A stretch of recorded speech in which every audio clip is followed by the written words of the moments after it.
Susan Reardon. I'm the staff hearing officer, and I call the meeting of Wednesday, December 20th to order. Today we have 3 items on our agenda, and I haven't received any requests for continuances or postponements or withdrawals, so we will hear them in the order that they appear on the agenda.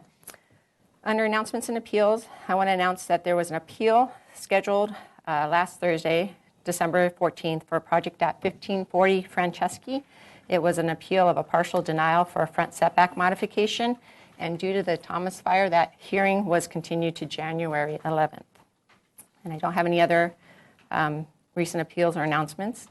Is there anybody in the audience who would like to address the staff hearing officer on items not on today's agenda? Seeing no one, we'll go to the first item, which is a consent item. It's a request for a 1-year time extension for a project at 127 West Cannon Perdido Street. And this project was originally approved by the staff hearing officer back in November of 2011. And it was a request for a tentative subdivision map to create 3 commercial condominium units. And I've reviewed the staff report, and I agree with the conclusions of the staff report that the project continues to be in conformance with the city's zoning ordinance and building ordinance, as well as the general plan, and therefore I will approve the 1-year time extension. So the new expiration date is November 16th, 2018. And as it is an approval of the tentative map extension, it's not appealable. So the next item is a coastal development permit for a new accessory dwelling unit. Our code actually calls them secondary dwelling units still. We haven't updated that term.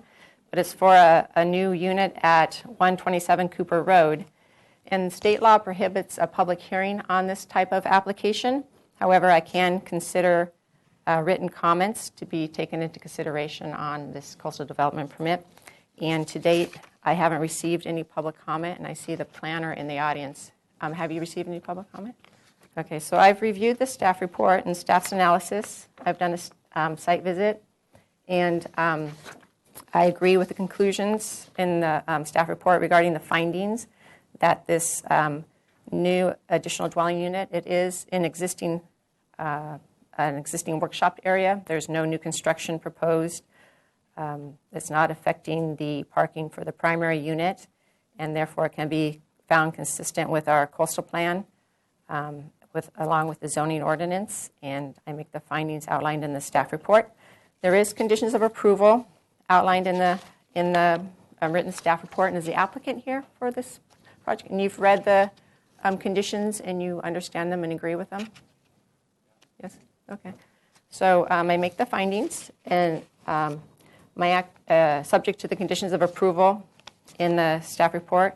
And again, state law limits the abilities for appeal, and since this is in the non-appealable area, the approval is not appealable, so the action is final. Okay, great, thank you. So now we'll go on to the first item on the regular agenda, and the subject of this hearing is the consideration to revoke a medical marijuana storefront collective dispensary permit application located at 118 North Milpas Street. This was approved by the City Council in May 2016, and the revocation hearing is pursuant to Chapter 30.185.250. And at this hearing, I'm going to be receiving testimony and evidence by both the City Attorney's Office and the applicant for the dispensary, as well as hold a public hearing. And I will then render my decision within 30 days of today's date. And so the order of the business for today, first the City will present their evidence and testimony, followed by the applicant. They'll present their evidence and testimony, and then the City will have an opportunity for rebuttal, and then I'll open the public hearing and take public comment, and then it'll be followed by questions by myself, the staff hearing officer, and John Doimus, the legal counsel.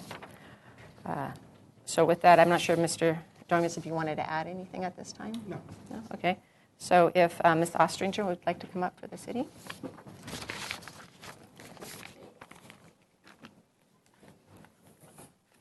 We need to push the buttons so that...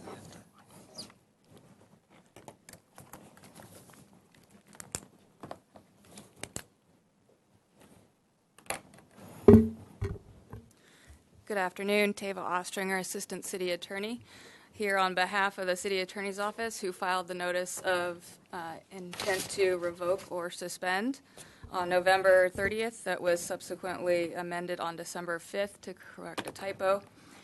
The only issue before the staff hearing officer is to determine whether or not the change in corporate officers that was identified through a filing of a statement of information constitutes a transfer of ownership in violation of the city's medical cannabis storefront dispensary ordinance. During the course of the events, the city adopted the new zoning ordinance, which recodified 2880 from the medical cannabis dispensary over into 30.185.250. But since the violation actually occurred prior to the effective date of the new zoning ordinance, I'm going to refer to Chapter 2880. However, my brief reflects both ordinances, and the city is submitting its brief and all exhibits for the record. So the operating plan and application submitted by applicant Ryan Howe was heard by the staff hearing officer on January 20th, 2016. The staff hearing officer approved the application and operating plan subject to certain conditions. The operating plan identified Canopy Club, Inc., a nonprofit corporation, as the collective entity, and contained within the operating plan were the articles of incorporation for Canopy Club, Inc. The articles identified 4 incorporators, but did not identify any corporate officers. The 4 incorporators were Paul Simeon, Ryan Howe, Thomas Martin, and Stanley Cox. The operating plan identified advisory membership council, who were those 4 individuals. However, it specifically provided that Ryan Howe was the only management member. A management member is defined in the code as the individual or individuals that has control over the operation of the dispensary and include corporate officers. Therefore, Ryan Howe, as there were no other corporate officers identified in the operating plan, was the sole corporate officer for Canopy Club, Inc. The approved operating plan was subsequently appealed to the Planning Commission and then again to the City Council on May 10th, 2016. The operating plan submitted to both the Planning Commission and the City Council identified only Ryan Howe as the management member. The City Council approved Mr. Howe's application and operating plan. The dispensary permit was issued to Ryan Howe and the collective known as Canopy Club, Inc. on May 10th, 2016. The resolution was not approving the the permit was not actually adopted by council until November of 2016. However, 3 days prior to City Council hearing the appeal and deciding on the issue of the permit, Mary Bach, legal assistant to Joseph Allen, who was legal counsel to Canopy Club, Inc., filed a statement of information identifying Thomas Martin, one of the original incorporators, as a corporate officer, specifically secretary of the corporation, and Ryan Howe as chief executive officer and chief financial officer. This filing was changing the corporate entity, the officers of the corporation, was not done with the approval of the city. And then subsequently on July 29th, 2016, Mary Bach again filed a statement of information, this time changing the secretary from Thomas Martin to Danielle Winkler. Ryan Howe remained the chief financial officer and also the chief executive officer. This again was also done without the prior approval of the city. The Santa Barbara Municipal Code, Section 28-130B, requires that any transfer of ownership of the permit or control be submitted through an application to the community development to be heard by the staff hearing officer. This was not done. And subsequently, Section 2880.130D requires the staff hearing officer to revoke the permit if she finds that any attempt to transfer the permit occurred either directly or indirectly. Mr. Howe I've read Mr. Howe's brief, and it's indicated that he has lost his corporate minutes, and Howe also provides that he did not authorize Joseph Allen to file these statements of information changing the corporate officers. However, the only documents we have that are concrete for the corporation are the ones that were filed with the Secretary of State, and those indicate that there was indeed a transfer of corporate officers, thereby transferring the control of the dispensary permits to individuals not approved by the city. The city requires that individuals that become management members are approved through a public process to ensure transparency, and also requires that there be a background check and fingerprinting, because these operations actually deal with the sale of narcotics. The city has a heightened interest in maintaining and creating public awareness of who's operating these entities.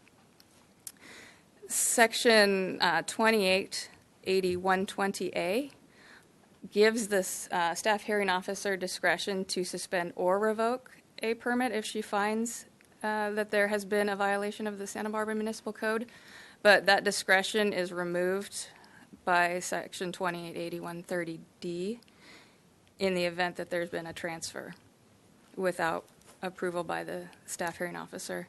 So in this case, the city attorney's office is asking that if the staff hearing officer finds that the filing of the statement of information on May 3rd, 2016, and then again on July 29th, 2016, changing the corporate officers without approval resulted in a transfer or attempt to transfer, either directly or indirectly, control of the dispensary permit, that she revoke the permit.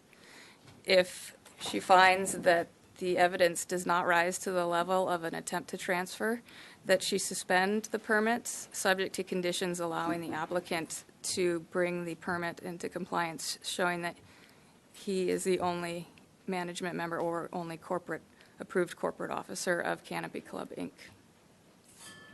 Okay, great, thank you.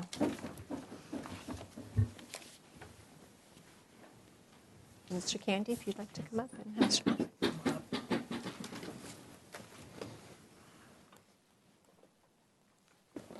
Morning. Good morning. Morning. My name is Peter Candy. I represent the permittees Canopy Club Incorporated and Ryan Howe. Canopy Club is a nonprofit mutual benefit corporation. Ryan Howe is the sole director and officer of Canopy Club. Mr. Howe is here sitting next to me to provide testimony and answer questions. As a sort of administrative matter to begin with, I'd like to submit the brief that we filed, as well as the attached exhibits as evidence for the record. The key issue before you today for decision is whether or not there was a violation of the municipal code as a result of a change or attempted change in the management personnel of Canopy Club. In support of revoking the permit, the city attorney has offered two corporate filings, one in May 2016 and the other in July 2016. The first suggesting that Thomas Martin was appointed corporate secretary, and the second suggesting that Daniel Winkler was appointed corporate secretary. I'm sure you've read our brief. We have two main points in response. The first is that the corporate filings in and of themselves are not evidence that Ryan Howe authorized the appointment of these corporate officers. The second point we raised in our brief is that because the filings were not authorized, they cannot be imputed to the corporation Canopy Club as proof that a change in control occurred. What I'd like to do now, before discussing these points in greater detail, is run through some questions with Mr. Howe so that he can clarify issues for the record and then answer any questions that you might have. I don't know if we need to swear him as a witness. I think he understands that he's testifying and his testimony's under oath, and that he's committed to tell the truth, the whole truth, and nothing but the truth. But if we need to swear him, we will. We don't typically. We don't. Affirmation. Okay, Ryan, who is Joe Allen? So do I need to state my name? You can if you want to introduce yourself. All right. So Ryan Howe, founder of Canopy Club, Inc. You should probably talk a little louder. I'm not Sure. sure if they can hear. Or you can move. Okay. Is this better? Can you guys hear him? Okay. So Mr. Allen was actually introduced to me about 4.5 years ago by several members of the city council. At the time, he was the only cannabis attorney in town, so didn't really have a lot of choice about at that time who I could use. I just hired him as my attorney, as simple as that. So that was my only relationship with him. What role did he play on behalf of Canopy Club? He was the corporate counsel for a period of time. and just helped set the company up at the beginning. Was Mr. Allen ever on the board of Canopy or appointed as an officer of Canopy? No, he was only the lawyer. Was Mr. Allen ever given power or authority to change Canopy's corporate officers without your knowledge or consent? No, absolutely not. Are you the sole director and officer of Canopy?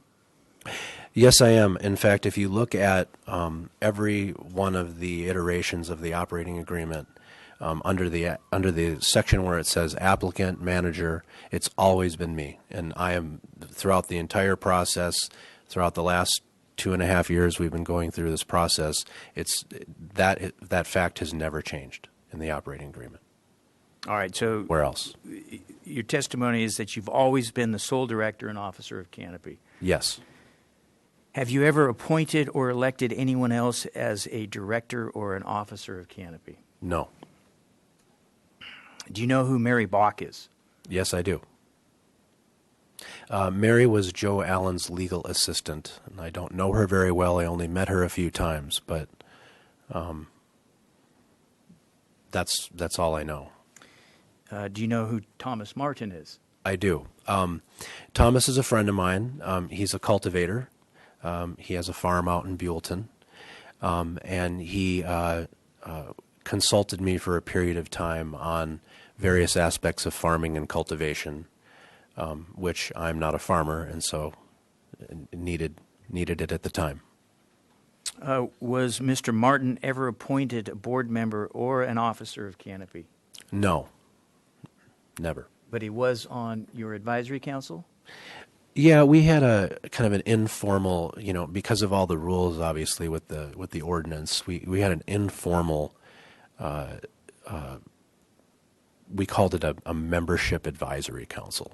And it was just a few people that are both listed in the operating plan that could consult with me in various areas on a volunteer basis. So they didn't work for Canopy, they weren't officers of Canopy, they took no role at all with the management or directorship of Canopy. Did you ever instruct either Joe Allen or Mary Bach to file a statement of information with the Secretary of State identifying Mr. Martin as a Secretary of Canopy? No, that never happened. Okay, so who is Daniel Winkler?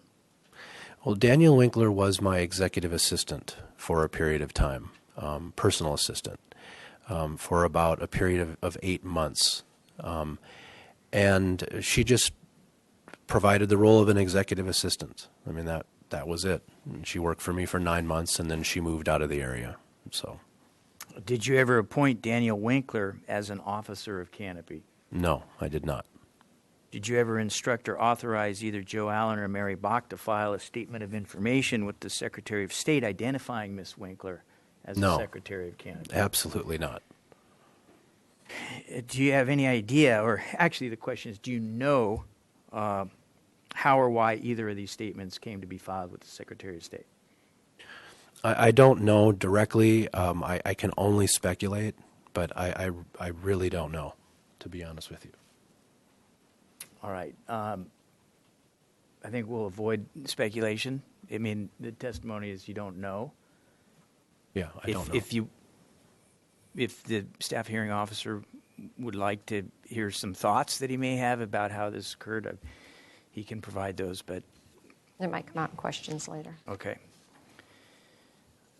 All right. At the time that either of these filings were made, were you aware of them? Did you have any knowledge of the filings? No, not at all. When did you become aware of the filings? The fact that you were not identified as the secretary on file with the Secretary of State, that actually somebody else was. Yeah, and I had 22 companies over in my career, my 25-year career. I think I've never checked the statements of information on any of my companies. So the first time I was aware of a statement of information had been filed was at the hearing that never took place in September. So September of when? I think it was the 13th, the one that got postponed. 2017. Of 2017? Of 2017, yeah. That was the first time I became aware of these statements of information. But if you've never checked them and they're required to be filed, who do you think's filing them? Well, that's what you get corporate compliance attorneys to do, and I've always had corporate compliance attorneys do that, and so that's what Mr. Allen was supposed to be doing. And He did submit them. You know he was supposed to submit them. well, they don't generally become submitted until there was a change, right? Until there's a change, and so since I never authorized a change or never even knew about a change, I had no idea that they'd been submitted. Okay. Yeah, I'll question you further on that. sure. And, for the record, on the face of the filings, Mary Bach was the person that actually filed them. Okay, so Ryan, what did you do in response to the filings? What action did you take after discovering that they had been made? We had been instructed, I believe, by Ms. Reardon to fix the problem. So Teva and Ms. Ostringer and Fernando, my attorney at the time, worked together to make the change immediately. And I believe a new statement of information was filed. Were you actually instructed to make the change by the staffing hearing officer, or did your attorney tell you? Well, I believe that was a conversation between the city attorney and Fernando, because we weren't going to do anything without permission. So I believe it did get refiled, and it's been corrected. Okay. I don't have any more questions. If you have any, we can do them now or later. Oh, wait. I think I'll do it in the order. I'll have them rebut and then public comment, and then I'll get into questions. Okay. Yeah. So it's clear from the testimony as well as the affidavits that Mr. Howe did not know about the corporate filings at the time they were made. He did not authorize them. He did not consent to them. And, in fact, when he learned about them, he took action to make sure that a correct statement was filed indicating that he was the sole officer of the corporation. The control of a approved dispensary lies with its management members. If there's going to be a change in management control, that change needs to come from the directors of the corporation. The directors of the corporation are the only people who have the authority to appoint officers. Ryan was the sole director of this corporation at the time that both these filings were made. He's the only person who could have authorized them to be made. He testified that he did not provide that authority to Joe Allen, his attorney. That was outside the scope of Joe Allen's role for the corporation. Joe Allen did not have the authority to make corporate appointments of officers.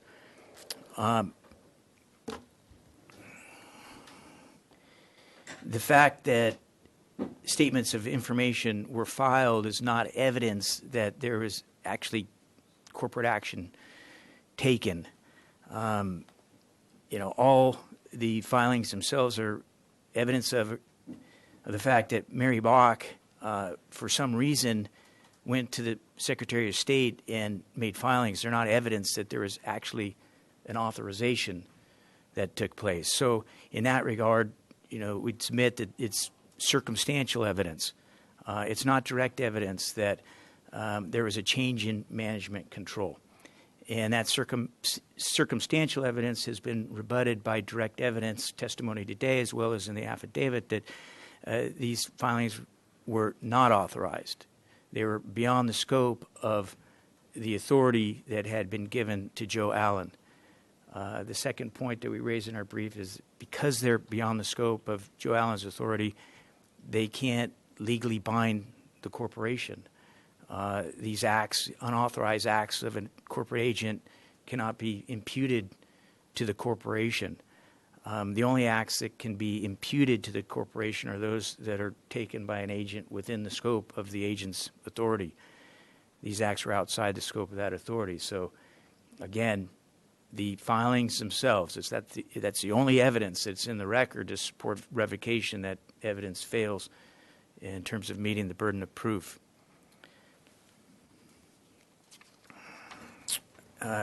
important to note that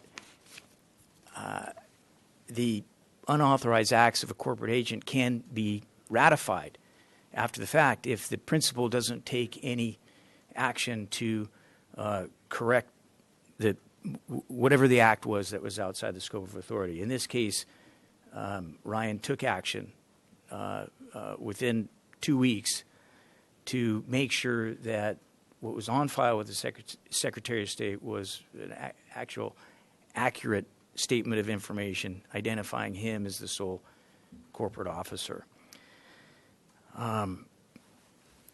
This case, I don't want to spend a lot of time distinguishing it from the prior revocation. I think there's a fundamental difference in that, there were affirmative acts taken in furtherance of a change in control. Here, there were no affirmative acts taken by the corporate principal, the only person who had authority to take those acts. Therefore, there was no change in control. There was no violation of the municipal code. And we'll submit on that. I mean, I think the issues are pretty simple. We do expect to hear public testimony. I'm not sure if the public testimony is going to be related to the issue we're discussing today. I ask that you limit the scope of your decision and then any future appeal that might be taken to the actual issues that we're talking today, namely whether or not there was a violation of the municipal code as a result of a change or attempted change in the management personnel. In the city attorney's brief, I saw reference to suspension if you don't feel that revocation is appropriate. In our opinion, the permit does not need to be suspended because there's a statement of information on file with the Secretary of State indicating the correct corporate officers. That's attached as Exhibit C to our brief, and we'll submit on that basis. Okay, great. Thank you. Thank you.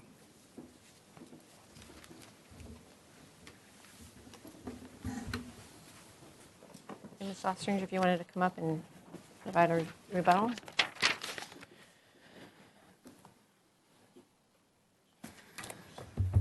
Assistant City Attorney Tava Ostringer. Mr. Howe maintains that he is and has always been the sole corporate officer for Canopy Club, Inc. The articles of incorporation were filed in June of 2015, which is identified in City's Exhibit F. The corporate entity has existed for over 2 years now, yet Mr. Howe is unable to provide any corporate bylaws, any corporate minutes that indicate that he is the sole corporate officer. It's, I guess, been alleged or testified to in a declaration that these documents were lost. However, it's not necessarily stated when they were lost. So at some point there should be, Mr. Howe as the sole corporate officer should have identified the loss of these records and the need to be taking corporate minutes for any actions that are done under the corporation.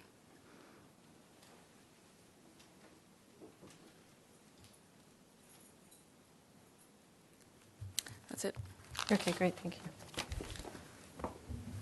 I'm going to move to the public comment. I have received some written correspondence. I received an email earlier,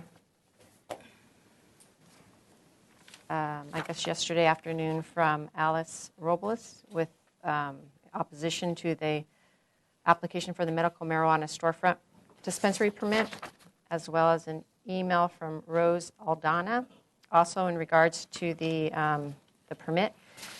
And then there was several petitions that were submitted dated from March 1st, 2016 and March 28th, 2016. So in regards to the petitions, there were in response to the original application, and this is actually a review of the revocation hearing. And again, in terms of these letters, it's again regarding the permit, and the permit has been issued, and what we're talking about today, receiving testimony, is on whether there was a attempted transfer, an actual transfer of the permit. So that's what our subject is today. And I do have several requests to speak slips.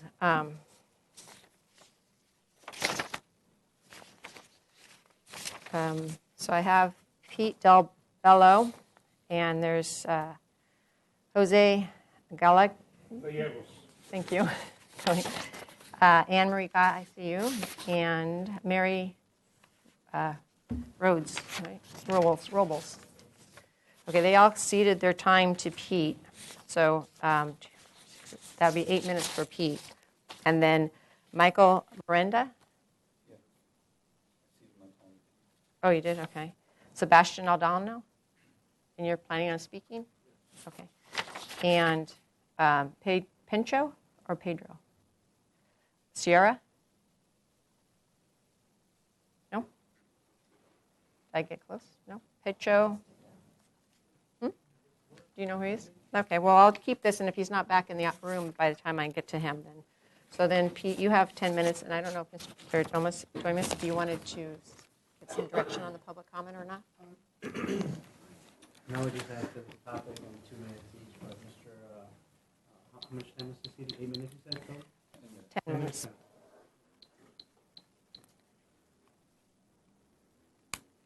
Okay. Staff Hearing Officer Reardon, can you hear me? Yes. Okay. And city staff. My name is Pete Del Bello. I'm a partner in the ownership of 2 properties within 300 feet of Ryan Howe's medical marijuana dispensary at 118 North Melpa Street. I see Mr. Howe has a new attorney. I believe it's hard to keep track. I believe this is his 4th attorney. And while he was talking, I received a text from Stanley Cox, whose name was mentioned as one time being a part of this dispensary. Mr. Howe, in his submission in June, still listed her as part of the dispensary, which is one of his many false statements in that document, and which naturally, a false statement under the penalty of perjury is committing perjury.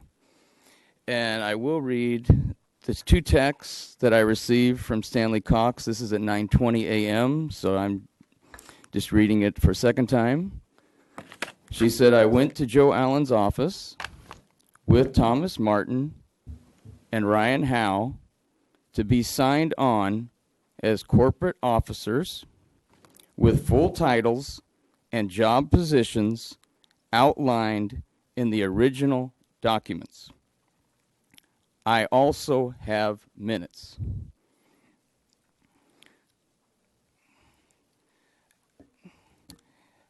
And one of the things, I bring a unique perspective to this issue because I am a founder and president of a medical nonprofit. I've seen the benefits of medical marijuana. I also have a great understanding of nonprofit law. It really concerns me, Mr. Howe's ignorance of nonprofit law, especially someone who claims to be a longtime businessman. The Statement of Information in the state of California has to be filed every year. I know this for a fact because I file it every year. As I mentioned, I'm a president of a nonprofit. The fact that Mr. Howe does not even look at what is being presented to a state office, even just for simple review, is a careless lack of leadership.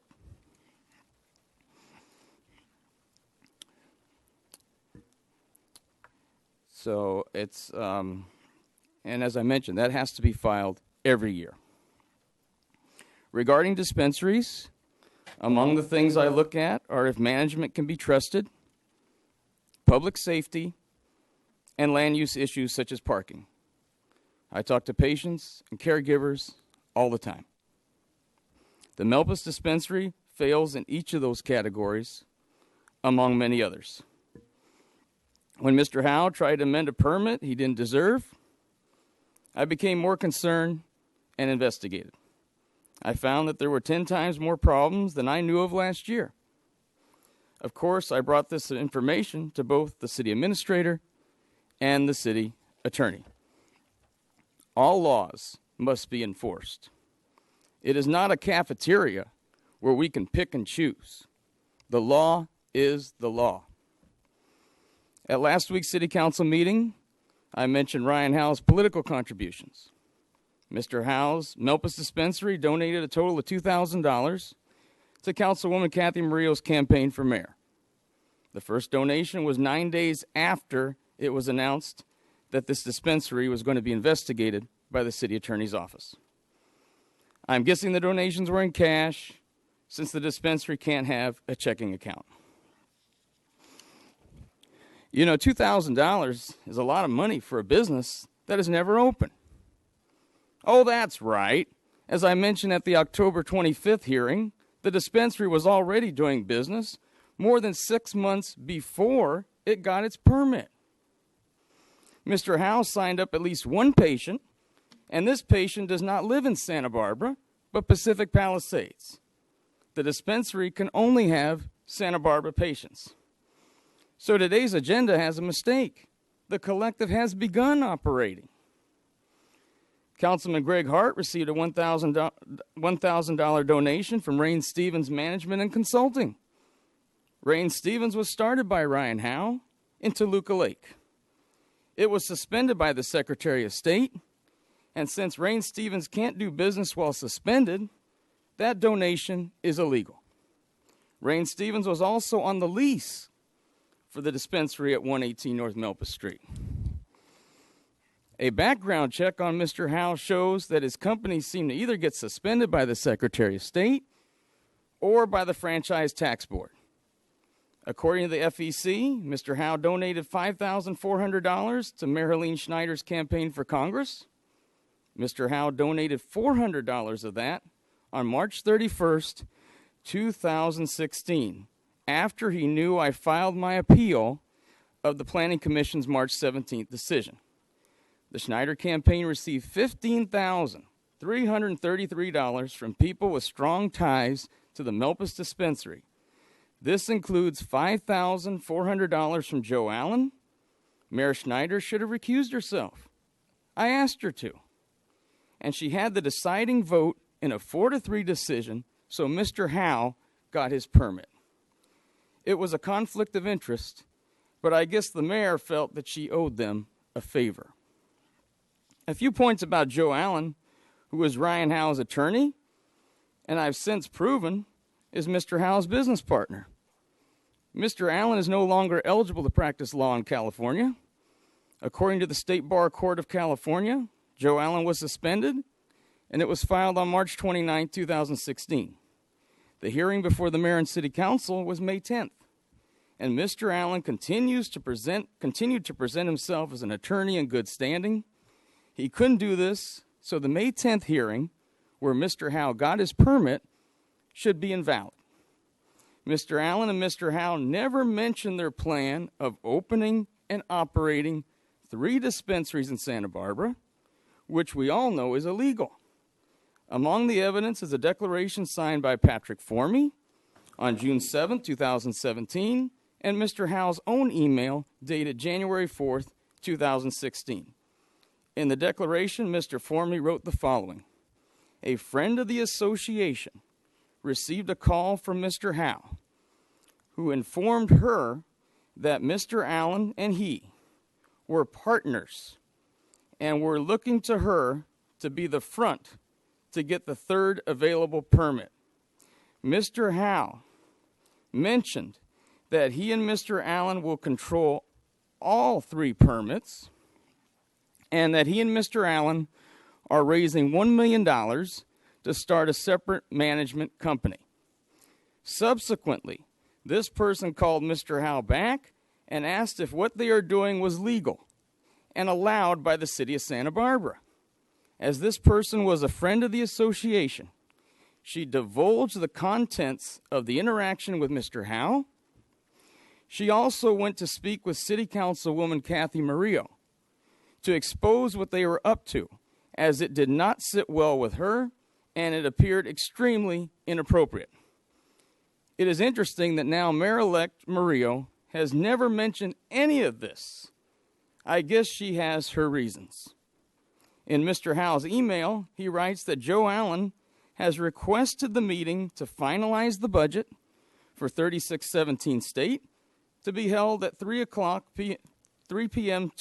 tomorrow at Benchmark Eatery. We will also be discussing the lease terms for the Brand Farm and will be putting action items in place for acquiring the third dispensary location at 115 West Mitchell-Terrena Street. I have concerns about Mr. Howe's character, my property values, land use issues such as parking. Parking is already a problem, including on Juana Maria Avenue, the block behind the 100 block of North Milpa Street. Residents therefore have been talking about wanting stickered parking long before Mr. Howe showed up. The city should also find out Mr. Howe's silent partners and Stephen Bernston's silent partners with Mary Melpis LLC. Mary Melpis is the property owner of 118 North Melpis. We all want to do a thorough job. If Ryan Howe and his friends are so proud of their work, what do they have to hide? They have hid so much already. Your time's up. Time's up? Yeah. Please revoke Mr. Howe's permit. Thank you. Great, thank you. The next speaker is Sebastian Aldana. If you'd like to come up to the podium, you have 2 minutes. Hello, my name is Sebastian Aldana, Eastside resident. I concur 100% with revoking this marijuana dispensary permit. The Eastside neighborhood and city staff has been deceived ever since this application was filed.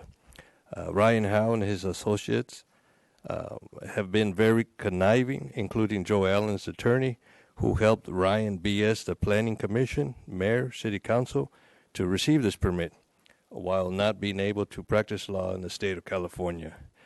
I do not know one Eastside resident or business owner that wanted this marijuana dispensary at this location. So with this said, revoking this marijuana dispensary permit is a logical decision. Thank you. Did Pincho Sierra come in? No. So is there anybody else who is in the audience who didn't submit a speaker slip if you decided to? Nope. So I'll close the public hearing. Now it's to questions from me to. He's right there. So Ms. Ostringer, if you wanted to come up to the table.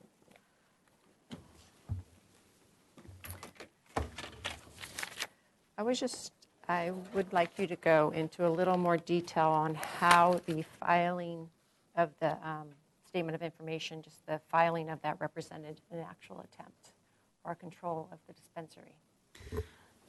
Since the dispensary can't provide any other corporate documents which would typically indicate who the corporate officers were, the election of a board of directors, an election of corporate officers, the only evidence that we can rely on is the statement of information which was filed on behalf of the corporation, which indicates in writing that there was, at some point, an election of corporate officers, and Thomas Martin was appointed as secretary and then subsequently replaced a month and a half later with Danielle Winkler.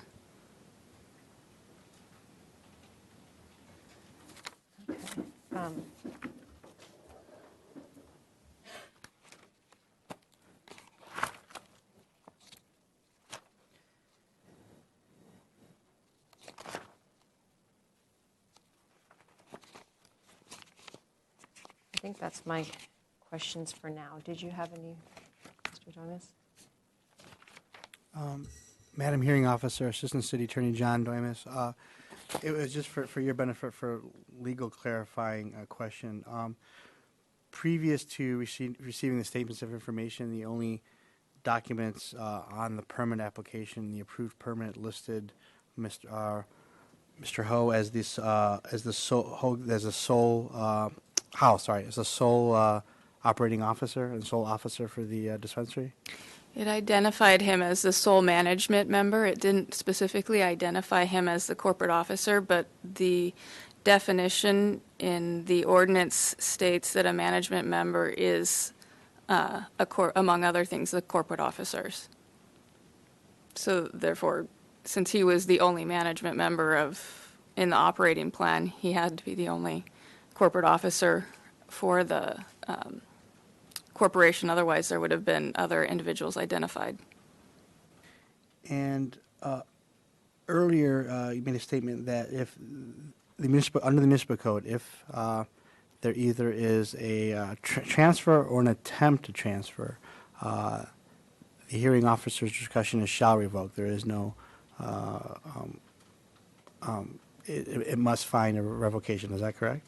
That's correct. It's Section 2880, 130D, or Section 30.185, .250 M4, I believe. And one final question. There were two statements of information submitted to the Secretary of State. Either each one separate or both as a whole would constitute, your position constitute an illegal transfer? It's evidence suggesting that, yes, either taken together or individually, there could be two separate violations occurring on May 3rd, 2016, or July 29th, 2016, if the staff hearing officer finds that those were an attempt to transfer ownership.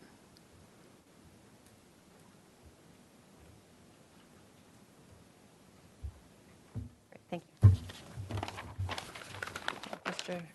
Mr. Howe wants to come up.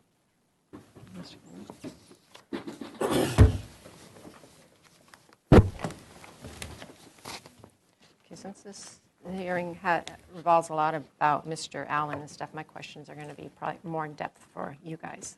In terms of, you've stated, and I actually have been, I was the staff hearing officer who acted on the original permit. I followed it through the appeal process. I reviewed the recent revisions to it that you processed, so I have a lot of history with it.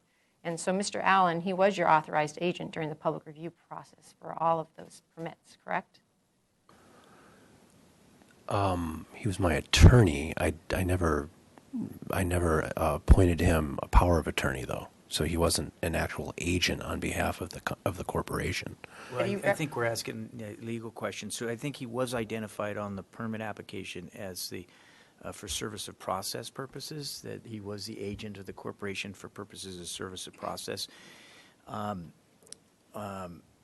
The key point, though, is that in the previous testimony bore out that he was not authorized to make corporate appointments of, officers of the corporation on the corporation's behalf.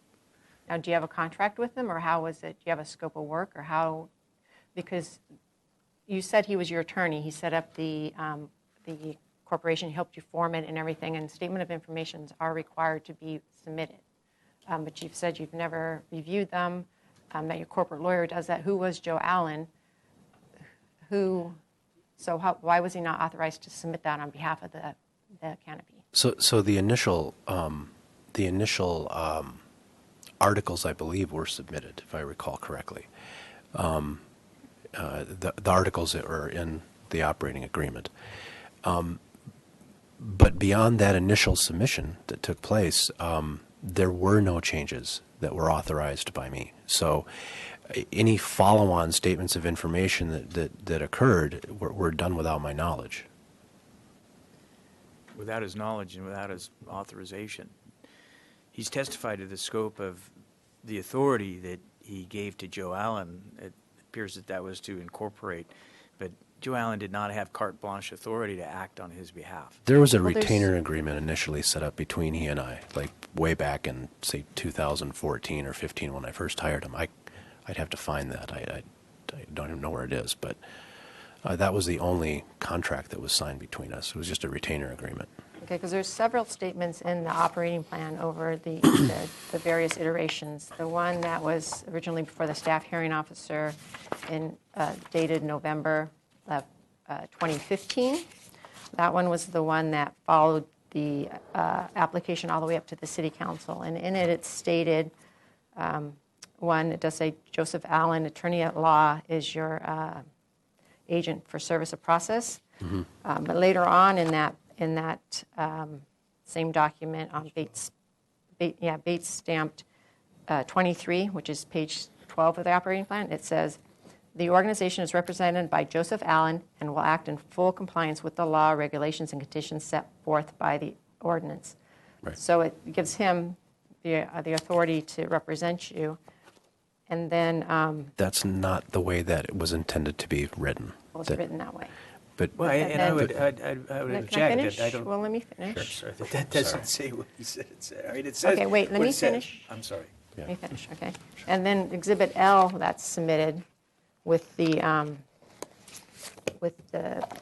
attorney's brief, this is most recent, which is December 20th of 2016. Again, it says, Joseph Allen's your attorney at law. It has the same statement that it's represented by you, and then the statement of declaration in the back that's signed by Ryan Howell, December 20th, 2016, it says that this application has been completed under the supervision of Ryan Howe and attorney Joseph Allen. So it seems like he's having an active role in your dispensary. no, he never had an active role in the dispensary. I asked him a few questions during the process, legal questions regarding the application, the permit, and things like that. But that was the only way that he supervised anything. And then I would like to go back to your other question. I believe it was on page 12. And that that sentence essentially states two things, and they're separate.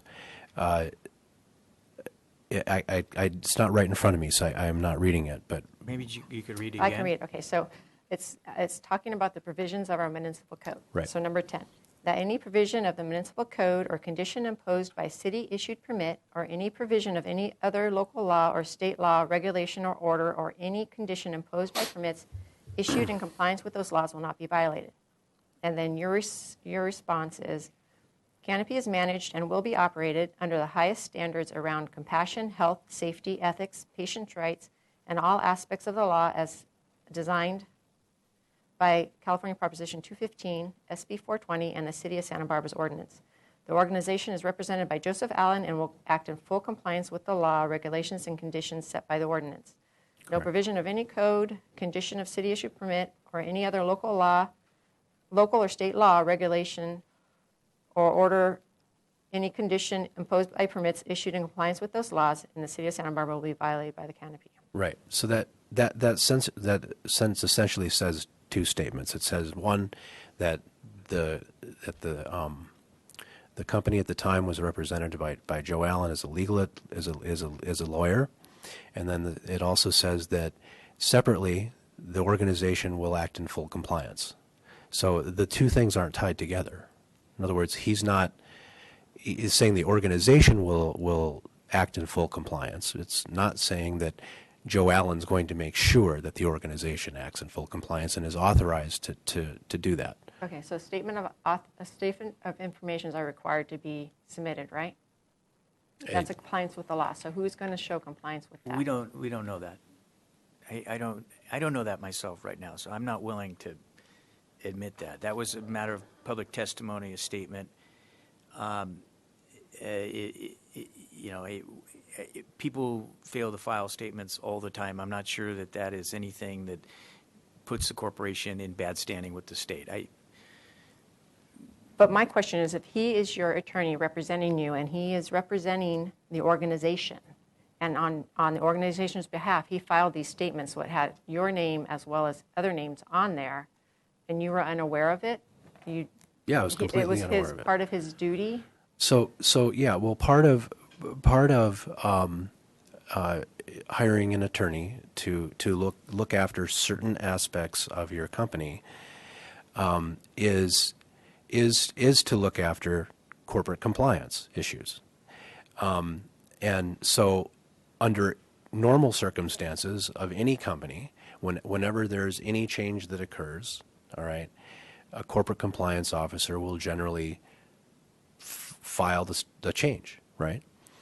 In this particular case, I knew and have always known that these changes, that any changes that happen to your corporation, or any time that you make an appointment, needs to be cleared with the city. I've always known this, okay?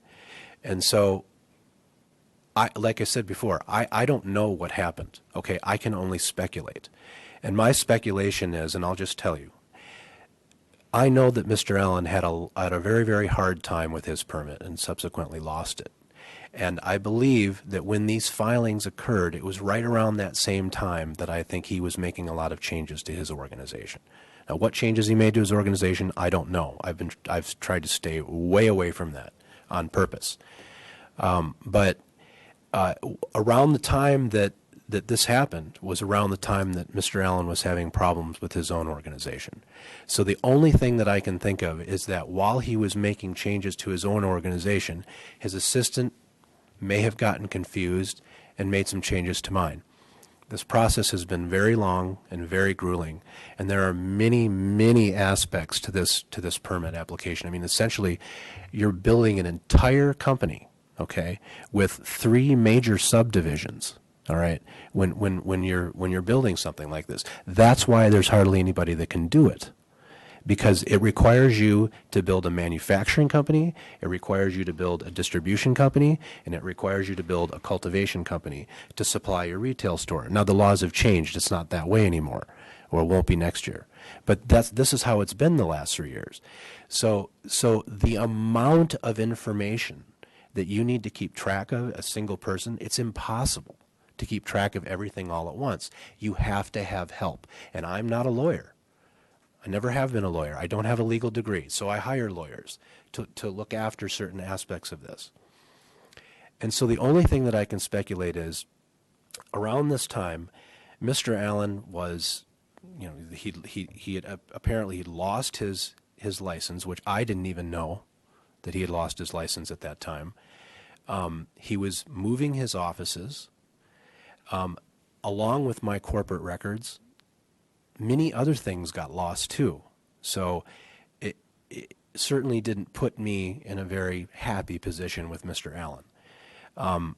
So that's the only thing I can figure out, is as he was making changes to his own organization, somehow there was a breakdown in communication. Over the last 2.5 years, you know, there have been Stanley Cox and Thomas Martin and Paul Simonian. They have all left Canopy because they had to go and pursue other things in their lives, and they don't even live in the city of Santa Barbara, so they couldn't have even been corporate officers. Even if I wanted to try to appoint them as corporate officers, they couldn't have been, because they don't even live here anymore. So that's the only thing that I can speculate. Mr. Allen is still a friend, and he's gone through a horrible, horrible series of cancer surgeries, and the man forgets things. I mean, he just, as a friend, he just forgets stuff. And, you know, I've dealt with probably over 500 cancer patients in my life, and his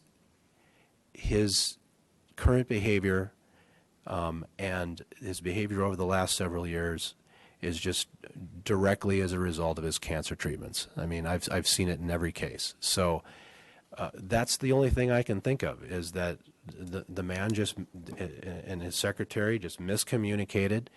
She filed these statements of information without my authority. My signature is not on those documents, and everything that comes through my company, you know, I look at it and I sign. And this just did not come through my company. If it were to have, it would have never happened. If I could just add, statement in the application and the approved organizational plan that the organization is represented by Joe Allen in matters related to the city's application is not authorization by Ryan to allow Joe to appoint corporate secretaries. I mean, there are two different things. Furthermore, appointment of a corporate secretary and filing of a statement of information, those are two separate things. The appointment needs to happen by the person, the director of the corporation, who's authorized to make the appointment. The filing is a clerical follow-up. We don't know how that filing got made.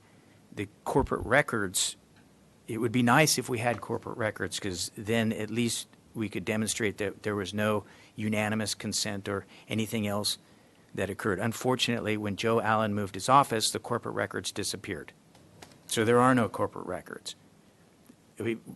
We wish there were, because we could lay out the corporate records and show that there was no action taken by the sole board member to appoint a secretary.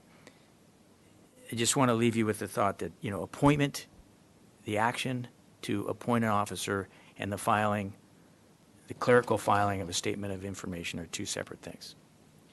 Yeah, and then to also just to include this, and for whatever it's worth, is Thomas Martin, Danielle Winkler, two friends of mine, two great people. I have nothing but good things to say about them.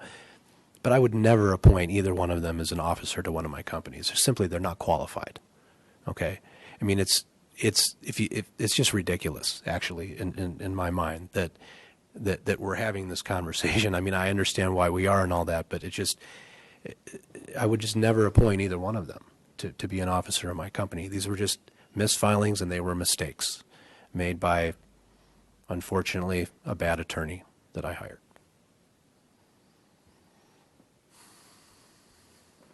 So I take it you don't keep your own corporate records or minutes? Being the sole corporate officer, you don't keep a copy of your own minutes or records? Sometimes I do. And a lot of times I don't, because I move so much, and I move my offices so much. So I like to keep, an on record with my attorney. In this particular case, there wasn't really a whole lot of thought or time that went into doing meeting minutes or appointing anybody, because I couldn't and I can't operate the company until I get my license approved and until I get a certificate of occupancy.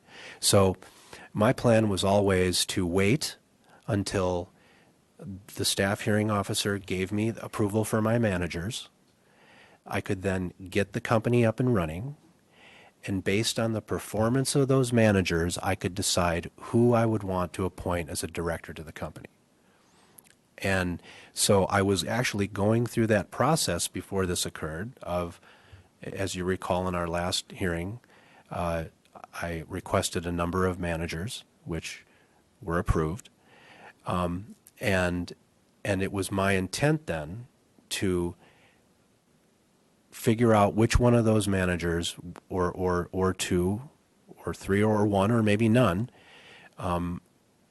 could take on a directorship alongside of me and help me out with the kind of the management of the executive branch. Well, we never got to that point. So the corporate meeting minutes and the records and things like that, I mean, they really weren't important at the time to me, because there really wasn't anything that I could do with them anyway. I mean, and they were all going to be changed. I mean, the moment that I had gotten approval and the moment that we could move forward, I was planning on appointing people and getting permission to do that. Well, it just concerns me that you're required to keep all these records per the ordinance, and they're being misplaced. Well, that concerns me too. And what kind of process you're going to have to make that not happen again? I mean, these records are important to show information, and you don't have them. Right. So from moving forward now, obviously, as I understand how important this is to the city and to this process, and so it is in the ordinance. A lot of things are in the ordinance, Ms. Reardon, and it's, again, I'm not a lawyer, so I do the best I can. And now that we have a location. So before, remember, I haven't even moved into Milpas yet because we haven't been open for one day. But when I have an office and I'm able to have a filing system and a more reputable attorney, we'll keep things on file with the city attorney's office so that everybody has a record and it's clear as day as we move forward. I mean, that's the best answer I can give you. Okay, so when did you notify Mr. Allen that he was no longer your attorney or representative? I'm not sure that there was ever an official notification. I think we just stopped working together. And this was probably, let's just think about when exactly this was. I think not too long after his license obviously got revoked to practice law, and I found out about it. And I asked him, I said, hey, what happened to your license? And he says, oh, it's currently under review, and. And that was before the council hearing. The date of that was before the council hearing on the appeal, correct? The date we had the discussion, or the date when he lost his license? Both, because he lost his license before the council date. For the record, could I comment on that? Yeah.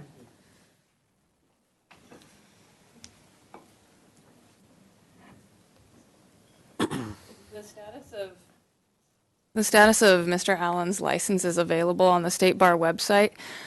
It's been a while since I reviewed it, but I believe that his license came under review possibly prior to the city council hearing, but I believe the actual suspension didn't occur until after that, actually several months after that. But that can be confirmed at calbar.org.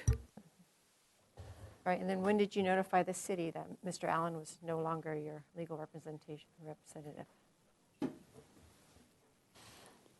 I believe it was in a conversation, if I can remember right. I'm sorry, just this We need so written much. documentation. Yeah, there was no written documentation submitted to that effect. Well, it may have been, you came in September with, actually, the submittal was in June, but to amend your operating plan. And at that point, I think in that approved amended operating plan, Joe Allen's no longer. Yes, this is the one from June 26, 2017. Yes? We go to page 12. He's still in there. Yeah, Then we go to the certificate, and that's another, and the certificate is that Joe Allen's, it was still prepared under the direction of Joe Allen. All right, then I'm mistaken. I apologize. Yeah, and it was just, we just haven't done anything together in so long, and that was just an oversight. I mean, I haven't used an attorney for this process until, I needed to, during some of the appeals, so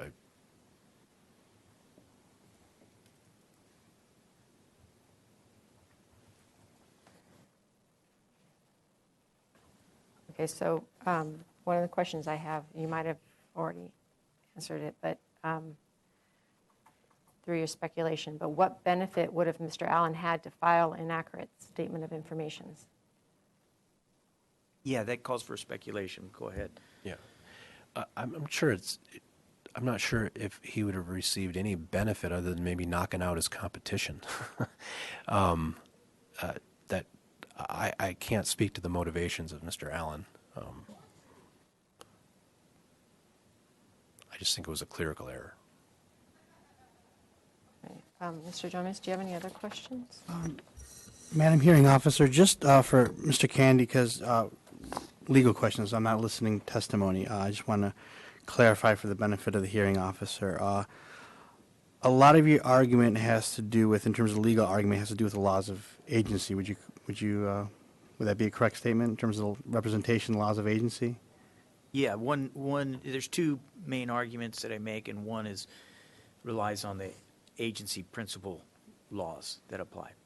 And I want to read, and I'll give you a copy right after. It's Bates Stamp 23. It's Exhibit A. And I'm going to read the question and then the response provided by the canopy. It's for their their applications, Exhibit A, and I'll provide you a copy straight out after I'm done reading it. It says, the question is that any provision of the municipal code or condition imposed by a city-issued permit or any provision of any local or state law, regulation, or order, or any condition imposed by permits issued in compliance with those laws will not be violated.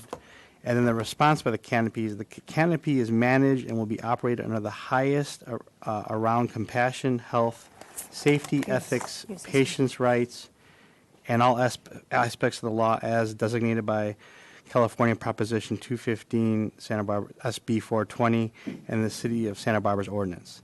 Then it goes on to say the organization is represented by Joseph Allen and will act in full compliance with the law, regulations, and conditions set by the ordinance.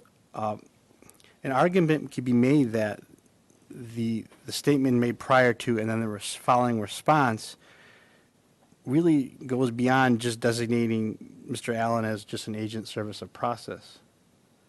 Or is your position that's not the case?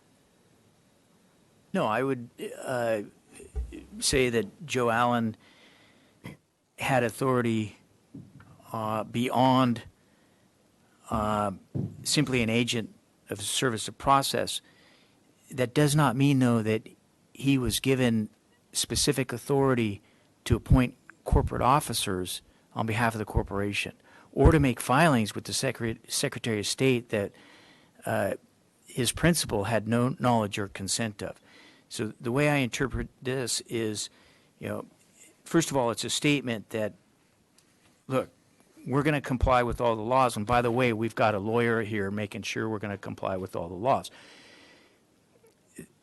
That is not evidence that a specific authorization or authority was conferred upon Joe Allen for all purposes whatsoever to act on behalf of the corporation. From another argument could be made, which I want you to clarify. And the relationship here is Mr. Howe is the permittee. The city is the one that issues the permit here. So it's a relationship in terms of an application. The city reviews the documents. Can't this statement or any other subsequent documents, can't the city's position be that an express agency agreement has been made in that, and therefore any actions by Mr. Allen is imputed to Mr. Howe, to the canopy, or no? Or would you say, or if not expressed, would it be a parent authority? Well, I think what you're saying is that this document, the statement in the document, is evidence of either express or apparent authority. And I would say that it falls short of that. It's simply a statement that the organization is represented by Joseph Allen and will act in full compliance with the law. As Ryan said, two different things, and I think to really understand whether there was express or apparent authority, you need to get into the relationship between Ryan and Joe Allen and understand, what was discussed between those people, what was the scope of authority. All we're doing here is relying on a statement that suggests that perhaps there was authority conferred, but it's not actual evidence that authority was in fact conferred. One final question. What would be your response in terms of Ms. Ostringer stated the fact that the corporate documents are lost and all we can rely upon is the statement of information to show what's essentially going on here, and the fact that we see two transfers in short in time too, close to each together. What is your response to that there's nothing backing up, so all the city can really rely upon are these statements of information? There are no corporate minutes, no elections. Do you wish to respond to that? Right, and it's a shame that there are no corporate records, but all the city can rely upon for purposes of revoking this permit or deciding whether or not to revoke is the evidence that's in the record. The evidence that is in the record, there's statements of information. As we pointed out, those statements of information in and of themselves are not direct evidence that this authority existed to appoint corporate officers.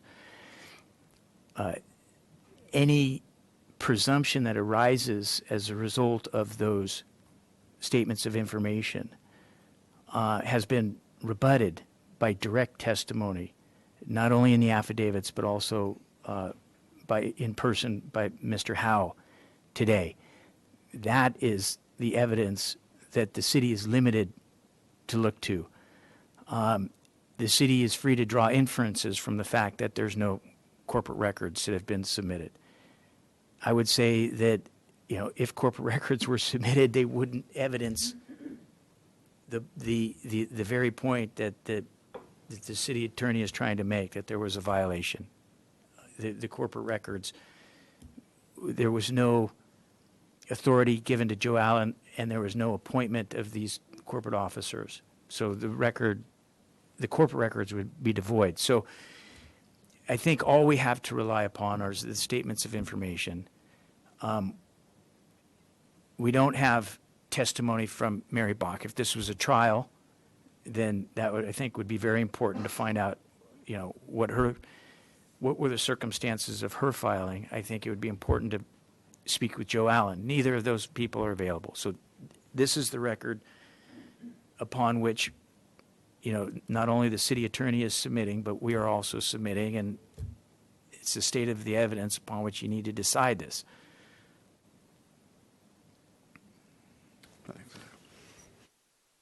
Okay, well, I don't have any further questions.